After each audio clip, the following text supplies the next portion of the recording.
Morning. Calendar week 30. The butterflies and the bees. And a publishing update from London. It is ridiculously early in the morning, and I have a cup of tea. I've been watching the night for a while and admiring the silence.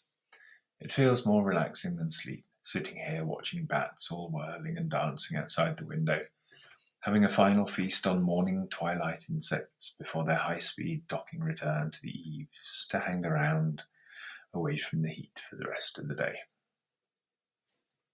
When the summer sun comes up in the middle of the forest and the blackness of the night fades from a Prussian blue through navy and cobalt to sapphire before starting to glow in steel and cornflower, achieving sky blue within maybe less than 20 minutes.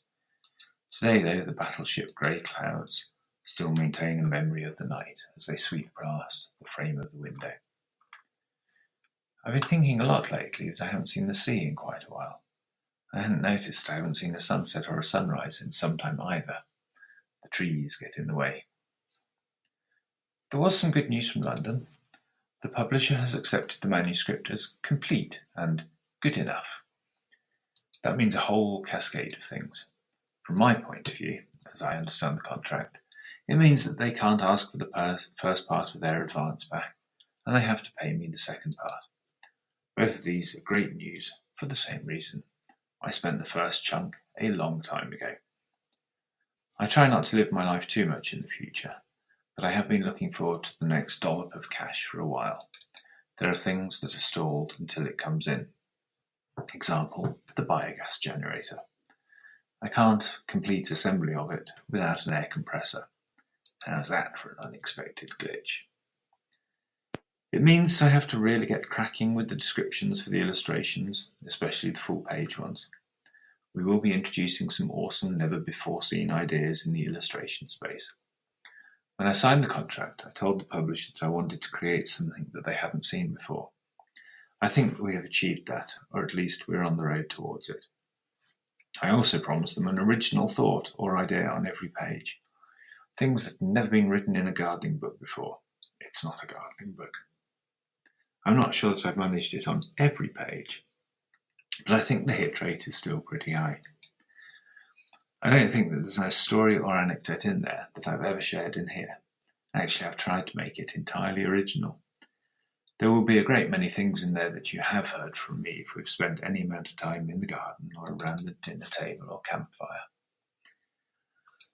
But I honestly don't think there is any overlap between the newsletter and the book. For someone who repeats himself as much as I do, that's quite a thing, especially when you consider how much I repeat myself. It means that the illustrators and the layout and design folks can start their work, which is the most exciting part of the whole venture. It also means that I'm horribly overdrawn at the word bank. I've read my own book 3 times since I last read a book by anyone else, and I'm feeling the weakness in the inflow of new words. In August, there isn't a great deal to be done in the garden, not hard work anyway. There should be time to read a book or two between the mending, mowing, watering and weeding. No, except I wanted to do some fancy stuff with solar panels. I might have just talked myself into buying a bag of MC4 solar wiring connectors rather than any new literature. Blast it. There is a future where I can do both, but it's not going to be this August. I've already written and submitted a pretty detailed draft for books 2, 3 and 4. Book 5 is the greater anthology of all of them. My man at DK gave me a look when I told him about it. I'm not sure exactly what that look meant. Perhaps he was just tired. The book deal would never have happened without the newsletter, and I can't imagine that I'd have kept the newsletter going quite so long or quite so regularly if it wasn't being read. So thank you for all your eyeballs and all your comments and sharing. And of course, an especially huge thank you to the incredibly generous people who've been able to support it with either the monthly or the annual paid version. They really don't get anything more than everyone who reads it for free. I've never planned to put any of this behind a paywall, and I plan to never do it in the future. I definitely wouldn't have been able to keep the Barracks project going without your support. This week, there will be much jam making. I hope you all have wonderful weeks, and as ever, I shall see you next Monday. Be the very manifestation of love in all that you do. Your loving pirate Ben. XO. XO.